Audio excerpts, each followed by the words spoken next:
The massive doors of the Galactic Council chambers opened with a sound like thunder. Taeho walked through them slowly, his heart beating fast. Behind him came Dr. Nari Kim and Captain Jinwoo Park. They were the first humans to ever stand in this place. The chamber was huge. It could hold thousands of beings. The ceiling was so high that Taeho could not see the top. Strange lights floated in the air, casting rainbow colors on the walls. Alien creatures sat in rows of seats that went up and up like a mountain. Taeho had seen pictures of aliens before, but seeing them in person was different. Some looked like giant insects with too many eyes. Others had skin that changed colors as they moved. A few had no solid form at all, just floating clouds of gas that somehow spoke with voices. At the front of the chamber sat 12 beings. These were the council leaders. The most important one was Councillor Veltar. He belonged to the hegemony race. His people ruled half the galaxy. Veltar was tall and thin with blue skin and 4 arms. When he looked at the humans, his eyes showed no interest at all. "So," Veltar said, his voice echoing through the chamber, "these are the primitives from the little blue world." Other council members laughed. The sound was not pleasant. Some aliens made clicking noises. Others produced sounds like screaming wind. None of it sounded friendly. Taeho stepped forward. He had practiced this speech 1,000 times. "Honored Council," he began. "We come from Earth. We seek your protection and guidance. Our world is small and our people are few. We have much to learn from your great civilization." This was all true, but it was not the whole truth. Earth did want protection. They did want to learn, but they were not as helpless as they appeared. Dr. Nari stood beside Taeho. She looked nervous, like a scared scientist who had never left her laboratory. Her hands shook as she held her datapad, but the shaking was fake. Her hands were steady. The datapad contained scanning devices that were recording everything in the chamber. Captain Jinwoo looked around the room like a tourist seeing wonders for the first time. His eyes were wide with amazement, but his amazement was also fake. He was memorizing the location of every exit, every guard, every weapon he could see. His brain was like a computer, storing information for later use. Veltar studied the humans for a long moment. "Your species has discovered faster-than-light communication," he said. "This shows some intelligence. But you cannot travel between stars. You have no real weapons. Your technology is centuries behind ours." "That is true," Taeho said. "We are young and weak. That is why we need your help." "Your home system will be marked as protected territory," Veltar announced. "No council member may enter without permission. In return, you will send us reports on your progress. You will trade with us fairly. You will obey council law." "We accept these terms with gratitude," Taeho said, bowing low. The other humans bowed too. They looked relieved and happy. Inside, they felt very different. Far away, in the cold darkness at the edge of Earth's solar system, Commander Soo-Jin Lee watched the ceremony through a quantum communicator. She stood on the bridge of the starship Aegis. The ship was completely invisible to alien sensors. It had been hiding in the Kuiper Belt for 2 years. Soo-Jin was not alone. Around her stood the best and brightest humans alive. Dr. Hyun-Soo Choi, Earth's greatest scientist. Engineer Bo-Ram Song, who could build machines that seemed like magic. Strategist Dongmin Han, who could predict enemy moves before they made them. "They think we are harmless pets," Bo-Ram said, watching the ceremony. "Good," Soo-Jin replied. "Let them think that." Dr. Hyun-Soo smiled, but it was not a happy smile. "They have no idea what we have learned from studying their technology, or what we have built while they ignored us," Dongmin added. The Aegis was not Earth's only secret. Hidden throughout the solar system were dozens of ships like it. Each one was armed with weapons that could destroy moons. Each one was crewed by humans who had trained their whole lives for war. Back in the council chamber, the ceremony continued. Veltar signed the protection treaty with one of his 4 hands. The document glowed with alien symbols that meant Earth was now under council law. "Welcome to galactic civilization," Veltar said. "Try not to disappoint us." The humans bowed again. They promised to be good. They promised to obey. They promised to stay in their little corner of space and never cause trouble. As they left the chamber, Dr. Nari's hidden scanners finished their work. They had recorded the energy signatures of every alien in the room. They had mapped the structure of the station. They had identified weak points in the council's defenses. Captain Jinwoo counted the guards they passed. 27 aliens with weapons, 15 security checkpoints, 3 escape routes. All of this information would be very useful later. The humans were given quarters on the station for the night. They were treated well, like honored guests. They ate alien food and drank alien wine. They listened to alien music and watched alien entertainment. But while they smiled and acted amazed, they were working. Tiny devices no bigger than dust particles spread through the station's air systems. Quantum transmitters attached themselves to communication networks. Microscopic cameras recorded everything. The next morning, the humans said goodbye to their alien hosts. They boarded their small ship and flew back toward Earth. The aliens watched them go with amusement. Such a simple, trusting species, they would be easy to manage when the time came. If the aliens had better sensors, they might have noticed something strange. The human ship was not alone. Invisible escorts surrounded it, protecting it from any possible attack. These ghost ships followed the humans most of the way home, then vanished into the darkness between stars. Earth received the news of the treaty with celebration. People danced in the streets. The government announced a new age of peace and learning.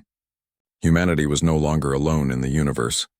But in secret facilities hidden deep underground, other work continued. Scientists studied alien technology. Engineers built new weapons. Soldiers trained for battles that might never come, or might come sooner than anyone expected. The council thought they had gained a new pet. They thought they had found another weak species to protect and eventually exploit. They were very, very wrong. Earth's children had learned to smile while they prepared for war. They had learned to bow while they sharpened their claws. They had learned to say thank you while they planned for the day when thanks would no longer be enough. The treaty was signed. The trap was set. Now all that remained was to wait for the right moment to spring it. The council had made their first mistake. They had underestimated humanity. It would also be their last. 6 months had passed since the treaty was signed. Earth sent regular reports to the council just as promised. The reports were full of humble thanks and simple progress updates. Humans had learned to grow better crops. They had built some new cities. They had made small improvements to their computers. The council read these reports with boredom. Earth was developing exactly as expected for a primitive world. Slow, steady, and completely harmless. On Nexus Prime, Counselor Veltar had more important things to worry about. The Vrex border wars were getting worse. 3 council member species were fighting over territory in the Outer Rim. Ships were being destroyed every day. Thousands were dying. The Vrex situation requires our full attention, Veltar told the other council members during their weekly meeting.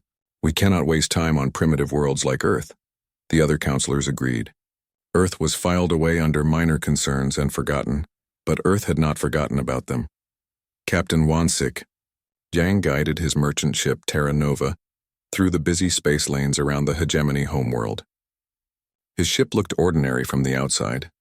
It carried simple cargo, Earth foods, minerals, and cultural items that aliens found amusing. What the aliens could not see was the advanced technology hidden inside the ship's hull. Scanners that could penetrate any known shielding, communication equipment that could crack alien codes in seconds, weapons that could destroy a space station in one shot. 1-6 crew looked like simple traders. Eugen Park smiled and joked with alien customs officers while her hidden sensors mapped their security systems. Kai-Te Lim sold Earth music to alien collectors while his computers copied their entire database networks. Another successful trade mission, Wansik reported to Earth after they left the hegemony system. The aliens love our coffee. They paid twice what we asked for. This was true, but it was not the most important thing they had accomplished. The real success was the detailed scans they had made of every military installation in the system. Now Earth knew exactly where the hegemony kept their weapons, their ships, and their leaders. Similar missions were happening all across Council space. Human traders visited every major world, every important station, every military base. They came with smiles and gifts and simple cargo. They left with complete intelligence about Council defenses. The aliens never suspected anything.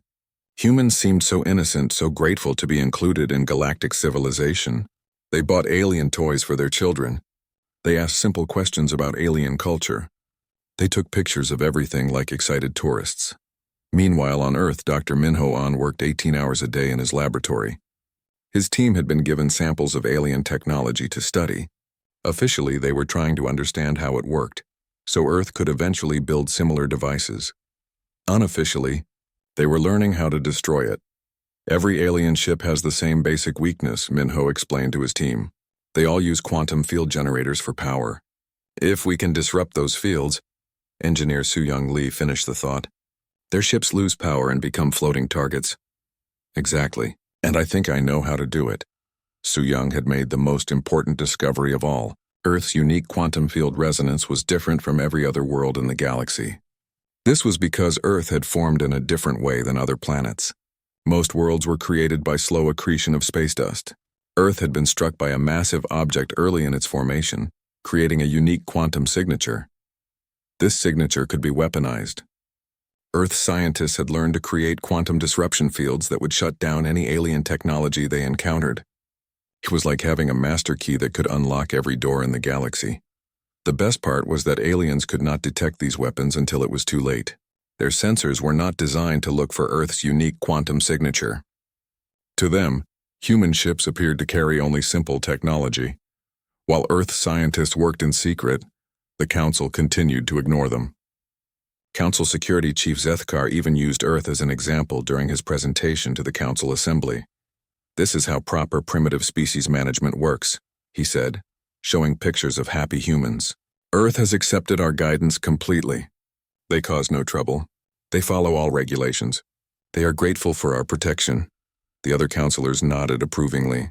This was how all primitive species should behave, if only they knew what was really happening. Deep in Earth's asteroid belt, Commander Su-Jin Lee's hidden fleet had grown to over 200 ships. Each vessel was completely invisible to Council sensors. Each one carried enough firepower to level a planet. The ships were built in secret facilities scattered throughout the solar system. Some were hidden inside asteroids. Others were built on the dark side of moons. A few were constructed in deep space, far from any possible observation. Every ship was crewed by volunteers who understood what they were preparing for. These men and women had given up normal lives to live in hiding, training constantly for a war that might never come. But if it did come, they would be ready. Captain Dong-Soo Kim commanded one of the stealth destroyers hidden in Saturn's rings. His crew of 30 had been training together for 2 years. They knew their ship better than they knew their own homes. Run the drill again, Dong-Soo ordered. I want to see a full weapons deployment in under 10 seconds. His crew moved like machines. Weapon systems came online. Targeting computers locked onto imaginary enemies. Quantum disruption fields activated. 9.7 seconds, reported his weapons officer. New record. Similar drills were happening throughout the hidden fleet. Every day, human crews became faster, more efficient, more deadly. They practiced boarding actions and ship-to-ship combat. They studied alien tactics and learned to counter them. The Council thought Earth had maybe a dozen small patrol ships for asteroid mining. They had no idea that humanity had built a fleet capable of conquering half the galaxy. Back on Earth, ordinary people went about their normal lives. They worked and played and raised families. Most of them knew nothing about the secret preparations. They believed the official story, that Earth was a protected world learning slowly from their alien friends. But some knew the truth. In government bunkers and military bases, Earth's leaders planned for the day when the pretense would end. They studied alien psychology and political structures. They identified key targets and weak points in Council territory. President Jae-Min Lee met with his advisors every week to review progress. "How are our preparations coming along?" he asked. "Better than expected," replied Defense Minister Young-Sik Park. "Our ships are superior to anything the Council has. Our weapons can penetrate their defenses. Our intelligence network has mapped their entire civilization. And they still see us as harmless primitives. Completely. They think we're developing at exactly the pace they predicted for a species our age. They have no idea we've already surpassed them in most areas. This was Earth's greatest advantage. The Council judged other species by their own development pattern. They assumed all civilizations grew at the same rate, learned the same lessons, made the same mistakes. But humanity was different. Humans learned faster, adapted quicker, and thought in ways that aliens could not predict. While the Council followed ancient traditions and rigid protocols, humans improvised and innovated. The months passed peacefully. Trade between Earth and Council worlds increased. Cultural exchanges brought alien students to Earth and human artists to alien worlds. Everything seemed perfect. The council congratulated themselves on another successful integration. Earth was becoming a model member of galactic civilization.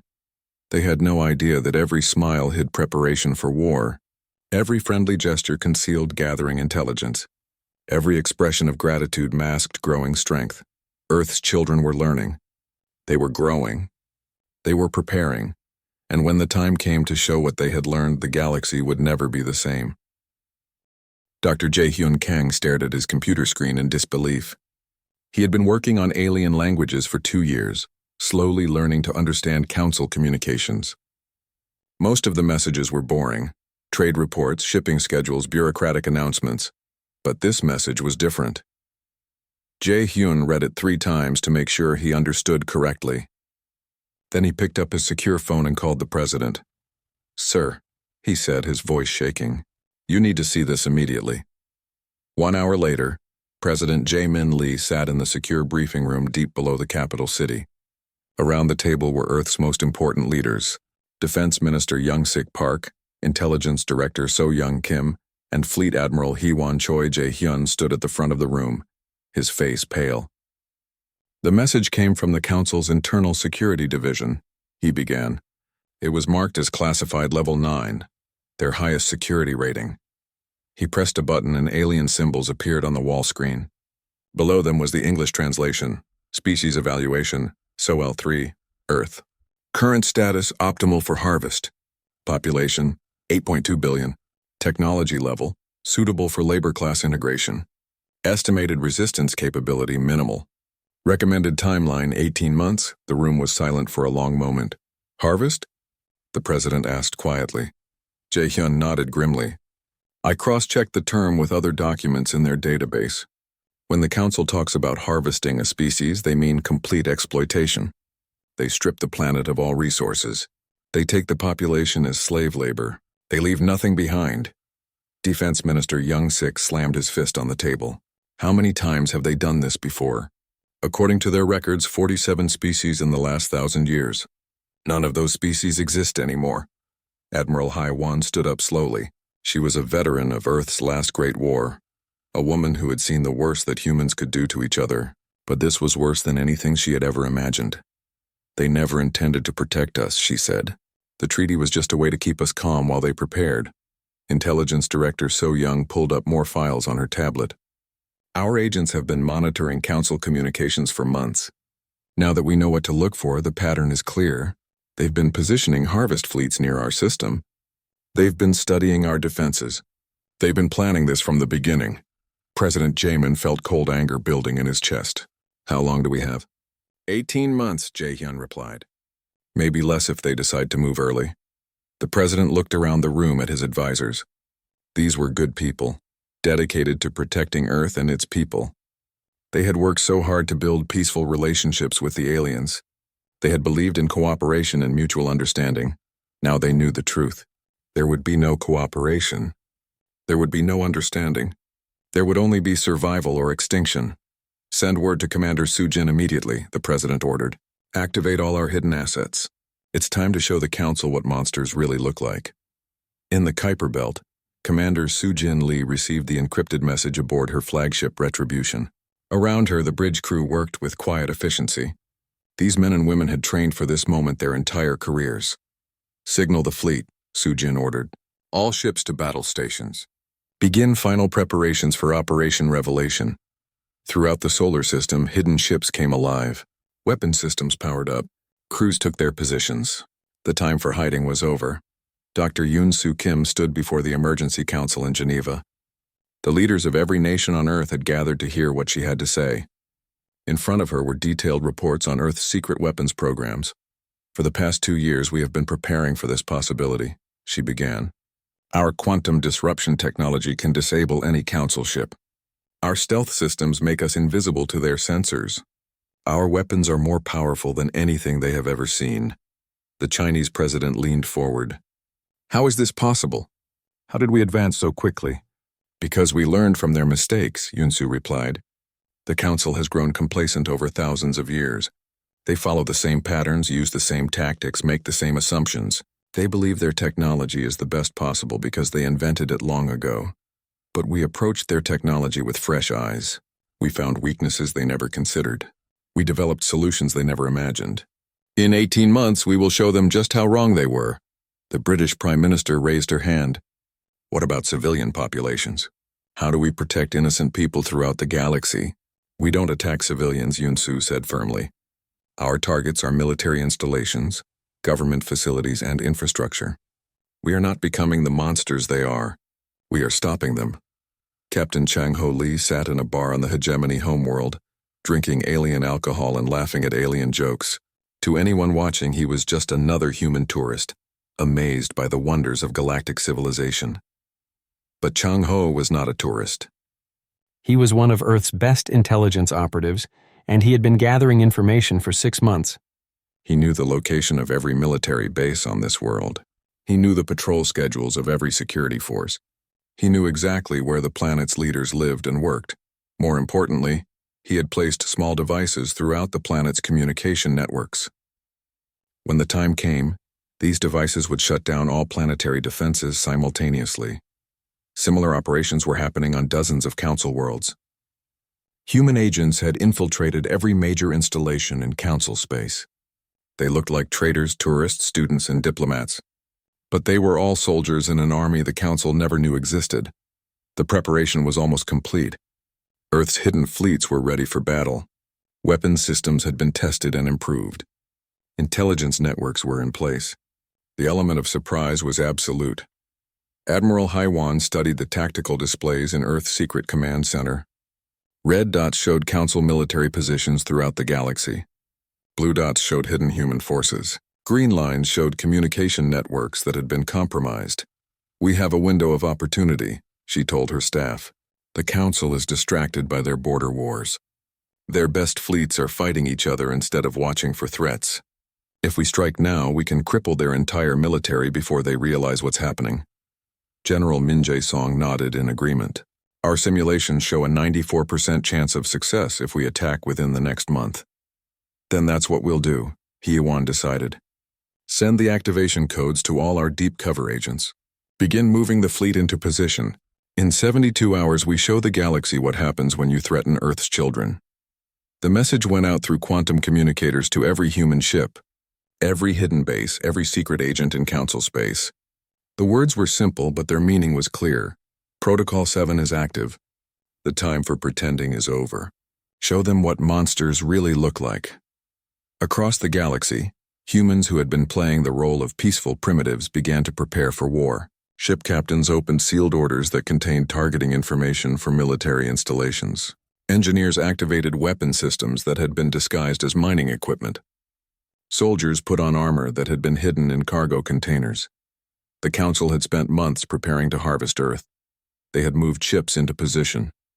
They had studied human defenses. They had planned every detail of their attack. What they had not planned for was that Earth had been preparing too. While the Council saw only a primitive species slowly learning about the galaxy, Earth had been building the most advanced military force in known space. The harvest was supposed to begin in 18 months. But Earth's wrath would begin much sooner. The galaxy was about to learn that underestimating humanity was the last mistake anyone would ever make. At exactly 0300 Universal Standard Time, Admiral Gunwoo Park gave the order that would change the galaxy forever. All ships, execute Protocol 7, begin the attack. Across 47 star systems, space itself seemed to tear open as human warships emerged from quantum space. They appeared like ghosts materializing from nothing, their hulls black as the void between stars. Above Nexus Prime, the Council's greatest stronghold, 12 human dreadnoughts took positions around the massive space station. For a moment, the alien defenders could not believe what they were seeing. The primitive humans had no ships this large, no technology this advanced. Then the shooting started. Admiral Gunwoo watched from the bridge of his flagship Vengeance as Earth's weapons spoke for the first time. Quantum disruption beams lanced out from his ships, striking the station's defensive grid. The energy shields that had protected Nexus Prime for 1,000 years flickered and died in seconds. Impossible, whispered the station's hegemony commander as his sensors showed the impossible. The human weapons were operating on principles his scientists had never discovered. They bypassed shields, penetrated armor, and destroyed systems that were supposed to be indestructible. Target their command centers, Gunwoo ordered calmly. Disable their communications first. More beams reached out from the human ships. The station's communication arrays exploded in brilliant flashes. Its defensive weapons turned to molten metal. Its power systems overloaded and shut down. In 14 minutes, the most heavily defended position in Council space was helpless. Similar scenes played out across the galaxy. In the Kaleth system, Captain Ye-Jin Song led her bomber squadrons against the hegemony's primary shipyards. Her pilots, Squadron Leader Tae-Young Han, Flight Commander Sora Kim, and dozens of others, flew ships that moved faster than anything the aliens had ever seen. The hegemony had spent 3,000 years building those shipyards, massive orbital factories that could construct entire fleets, defensive platforms armed with weapons capable of cracking planets, 1 million workers living in pressurized cities among the stars. It took Ye-Jin's force less than an hour to reduce it all to scrap metal. Bomber Group Alpha, target the construction platforms, she ordered over the communication network. Bomber Group Beta, take out the defensive grid. Fighter squadrons provide cover. Her pilots moved with machine-like precision. They had trained for this mission for years, practicing on holographic recreations of the Kaleth system until they knew every target, every approach, every weakness. The alien defenders tried to fight back. Thousands of hegemony fighters launched from the shipyards, their weapons blazing, but they might as well have been throwing rocks at a hurricane. Human fighters danced between the alien fire like deadly shadows. Their pilots could think and react faster than alien computers could track. Their ships were more maneuverable, more heavily armed, and completely invisible to alien targeting systems. Within 30 minutes, the alien fighter force was completely destroyed. Within an hour, the shipyards were burning ruins drifting in space. On Nexus Prime, the Council's emergency session had devolved into chaos. Councillor Veltar tried to maintain order as reports flooded in from across Council space. The Hegemony Third Fleet has been destroyed, reported one aide. The Yao Kaleth shipyards are gone, said another. We've lost contact with 15-star systems, announced a third Veltar's. Blue Skin had turned pale with shock. How is this possible? The humans are primitives. They have no military capability. Intelligence Officer Kethron rushed into the chamber with more bad news. Sir, we're detecting human ships throughout Council space. Dozens of them. Maybe hundreds. They're attacking every major military installation simultaneously. Where did they come from? Veltar demanded. Our sensors showed nothing. They appear to have some kind of advanced stealth technology, Kethron replied. Our detection grids cannot track them. What the Council didn't know was that their detection grids had been compromised months ago. Every human ship in Council space knew exactly where the alien sensors were looking and how to avoid them. In the Torvin system, Commander Juwan Lee's stealth destroyers surrounded the Hegemony homeworld like invisible sharks. His ships had been in position for days waiting for the signal to attack. When Protocol 7 activated, they struck without warning. Quantum disruption beams reached down from orbit, precisely targeting military installations, government buildings, and communication centers. The planet's defensive grid never had a chance to respond. Its weapons were disabled before the gunners even knew they were under attack. Its shields collapsed before the generators could reach full power. Sir, reported his tactical officer, all primary targets have been neutralized. The planet's military capability has been eliminated. Excellent, Juwan replied. Begin Phase 2. Target their space elevators and orbital platforms. Giant beams of energy reached down from space, cutting through the massive structures that connected the planet to its orbital stations. Metal towers that had stood for millennia collapsed in seconds, their wreckage crushing the military bases below. The Hegemony homeworld, the heart of the galaxy's most powerful empire, was defenseless in less than an hour. But the most devastating attack was yet to come. Throughout Council space, Intelligence Officer Mi-young Park's sabotage teams activated systems they had been planting for months. Every Council world simultaneously lost its defensive coordination networks. Communication systems crashed. Supply chains collapsed. Emergency protocols failed. The aliens found themselves fighting blind against an enemy that seemed to know their every move before they made it. How do they know our tactical frequencies? demanded a hegemony fleet commander as his ships tried desperately to coordinate a defense. "How do they know our patrol routes?" asked a Vrek security chief as human raiders destroyed his installations one by one. "How do they know everything about us?" wondered a council intelligence analyst as classified databases were wiped clean by invisible attackers. The answer was simple. Earth had been watching and learning for 2 years. Every human trader had been a spy.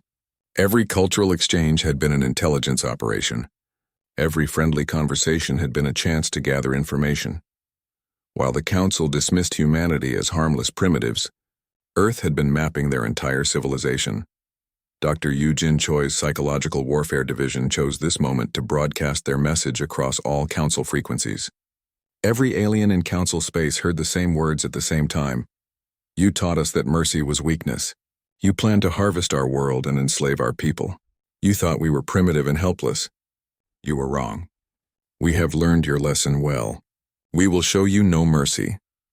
The message was delivered in perfect alien languages with cultural references that proved humanity understood exactly how Council society worked. It was a psychological masterpiece designed to break alien morale and spread panic. It worked perfectly. Across the galaxy, alien commanders realized the truth. The humans had never been primitives. They had been predators, hiding among sheep waiting for the right moment to strike. Some alien fleets tried to retreat. They found their escape routes blocked by human ships that had been waiting in ambush for hours. Others tried to fight. They discovered that their weapons could not penetrate human shields, while human weapons cut through alien defenses like paper. A few attempted to surrender. They learned that humanity was not interested in prisoners. Earth's children had come to end the threat, not negotiate with it. In the Omega Nebula, the Virex Empire made one last desperate stand. Their final battle fleet, 1,000 ships strong, met Captain Seo Jun Lee's third fleet in the nebula's swirling gas clouds. The Vrex had chosen the location carefully. The nebula's energy fields would interfere with sensors and communications. They thought this would give them an advantage against the mysteriously advanced humans. They were wrong. Captain Seo Jun's 40 ships moved through the nebula like it was empty space. Their sensors could penetrate any interference. Their weapons could strike targets they couldn't even see. The battle lasted 6 hours. When it ended, 1,000 Vrex ships had been reduced to glowing debris. Not a single human vessel had been seriously damaged. "Sir," reported Seo Jun's communications officer, "we're receiving surrender transmissions from the remaining Vrex worlds." "Accept their surrender," Seo Jun replied, "but maintain weapons lock on all their remaining installations. If they try to resist, destroy them." Across Council space, the same scene played out again and again. Alien fleets were destroyed. Military installations were eliminated. Government centers were captured or obliterated. In 72 hours, the Galactic Council ceased to exist as a military force. The civilization that had ruled the galaxy for millennia was broken and helpless. Earth's children had revealed themselves at last. They were no longer the naive species the Council had planned to harvest. They were the new apex predators of the galaxy. Fleet Admiral In-Ho Lee stood on the bridge of the massive dreadnought Earth's Vengeance as it entered orbit around the former Council homeworld. Through the ship's viewing ports, he could see the planet below. Once the proud capital of a galactic empire, now a broken world begging for mercy. 3 days had passed since the first human ships had emerged from quantum space. 3 days since the galaxy had learned that Earth's children were no longer anyone's prey. 3 days since the Council's 1,000-year reign had ended in fire and defeat. "Sir," reported his communications officer, "we're receiving surrender transmissions from the planetary government. They're requesting terms." In-Ho nodded slowly. "Put them through." The main screen flickered to life, showing a group of alien leaders huddled in what remained of their government building. Counselor Veltar was among them, his blue skin now gray with fear and exhaustion. "Human Commander," Veltar began, his forearms trembling. We wish to discuss terms of surrender." "There are no terms to discuss," In-Ho replied coldly. "There are only conditions you will accept." Ambassador Sungmin Park stepped forward. He had been Taeho's assistant during the original peace negotiations 2 years ago. Now he spoke for a humanity that no longer needed to bow or beg for protection. "The Galactic Council is dissolved, effective immediately," Sungmin announced. All Council military forces will surrender their weapons and submit to human authority. All enslaved species will be freed immediately. All stolen resources will be returned to their rightful owners. Veltar's eyes widened in disbelief. You cannot simply destroy our entire civilization. We have governed this galaxy for thousands of years. You have oppressed this galaxy for thousands of years, Sungmin corrected. Dr. Haeyoung Kim's research teams have accessed your complete historical records. We know about the 47 species you exterminated. We know about the hundreds you enslaved. We know about the worlds you stripped bare and left to die. On cue, holographic displays appeared around the chamber, showing evidence of the Council's crimes. Worlds reduced to barren rock, entire species worked to death in alien mines, children torn from their families and sold as slaves. Your civilization was built on genocide, Sungmin continued. It ends today. Throughout the former Council territories, human forces were establishing new order. Captain Juwon Kim oversaw the liberation of slave camps on 17 different worlds. The beings he freed, creatures who had never known freedom in their entire lives, looked at their human rescuers with wonder and disbelief. You're really freeing us? Asked a Zephyrian worker who had been born in captivity on a mining world. No payment required? No new masters? No new masters, Juwon confirmed. You're free to go wherever you want, do whatever you want. We'll provide transportation and supplies to help you get started. Similar scenes played out across the galaxy. Species that had been enslaved for generations were suddenly free. Worlds that had been strip-mined were offered aid to rebuild. Refugee populations were given new homes on empty planets. Not all aliens were enemies. Many had been victims of the Council, just as Earth would have been. These species welcomed their human liberators with genuine gratitude, but some Council loyalists chose to resist. The hegemony's 7th Fleet attempted to regroup in the distant Kepler system. They thought they could hide among the asteroids while they planned a counterattack against the humans. Captain Dal Ho Lee's reconnaissance squadron found them first. 43 ships. Sir, reported his sensor operator. They appear to be trying to repair battle damage. Signal the fleet, Dal Ho ordered. We found the last hegemony holdouts. The human response was swift and overwhelming. Admiral Kyungmi Park's battle group emerged from quantum space around the asteroid field, surrounding the alien ships completely. Attention hegemony vessels. Admiral Kyungmi broadcast. You have 30 seconds to surrender your weapons and prepare for boarding. Any resistance will result in your immediate destruction. The hegemony commander, fleet leader Zarethval, made the mistake of believing human mercy was weakness. We will never surrender to primitives, he snarled, ordering his ships to attack. The battle lasted exactly 97 seconds. When it ended, 43 hegemony ships had been reduced to expanding clouds of plasma. Not because the humans wanted to destroy them, but because they had chosen destruction over surrender. Scan for survivors, Kyungmi ordered sadly. Recover anyone who can be saved. There were no survivors. The hegemony had chosen death before dishonor, not understanding that there was no dishonor in surrendering to a superior force. Back on Earth, President Jamin Lee addressed the people of his world and all the liberated species throughout the galaxy. His speech was broadcast on every communication network in known space. 3 days ago, we learned that the Galactic Council planned to destroy our world and enslave our people. We had a choice: submit to extinction or fight for our survival. We chose to fight. Images of the war flashed across screens throughout the galaxy. Human ships emerging from nowhere. Alien defenses crumbling in minutes. Massive installations reduced to wreckage. Some will say we were too harsh. Some will say we should have negotiated. But we learned the truth about the Council's protection. We saw the records of 47 extinct species who trusted in Council mercy. We will not be the 48th. The President's expression softened slightly. But we are not conquerors. We are liberators. Every species enslaved by the Council is now free. Every world stripped by their greed will be helped to recover. We offer friendship to all who desire it, protection to all who need it, and justice to all who have been wronged. The age of the Council is over. The age of freedom has begun. Engineer Jong-ho Kim worked around the clock to establish monitoring stations throughout the former Council space. These outposts would watch for any attempt to rebuild oppressive governments or restart the slave trade. We're not going to occupy these worlds, he explained to his construction teams. We're going to make sure they stay free. The monitoring stations were marvels of human engineering. They could track ship movements across entire star systems. They could detect the early signs of military buildup or industrial development. Most importantly, they could respond to any threat with overwhelming force. Humanity would not become the new oppressors. But neither would they allow oppression to return. Admiral Yeon Soo Choi received the final surrender from the last Council holdouts in the Rigel sector. The surviving alien leaders had barricaded themselves in an ancient fortress, hoping their ancestors' technology would protect them. It didn't. "Your fortress is surrounded," Yeon-soo announced. "Your weapons are useless against our ships. You have 2 minutes to surrender before we reduce your stronghold to atoms." The aliens looked at their instruments in despair. Their sensors showed dozens of human ships in orbit above them, each one capable of cracking their fortress like an egg. Their ancient defenses, built by civilizations that had ruled the galaxy before the Council even existed, were powerless against human technology.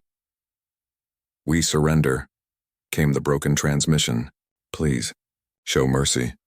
"You will receive the same mercy you plan to show Earth," Yeon-soo replied.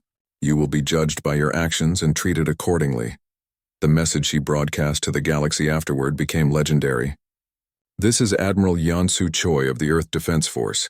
The last Council stronghold has fallen. The last Council fleet has surrendered. The war is over. Let this message reach every corner of the galaxy. Earth's children have grown up. We are no longer the naive species you thought to exploit. We are the guardians now, and we remember what happens to those who prey upon the innocent. The heavens themselves bear witness. Cross us again, and discover what true wrath looks like." Across the galaxy, billions of beings heard that message, some with fear, others with hope, and many with relief. The predators had been dealt with. The victims had been freed. The innocent had been protected. Humanity had kept its promise.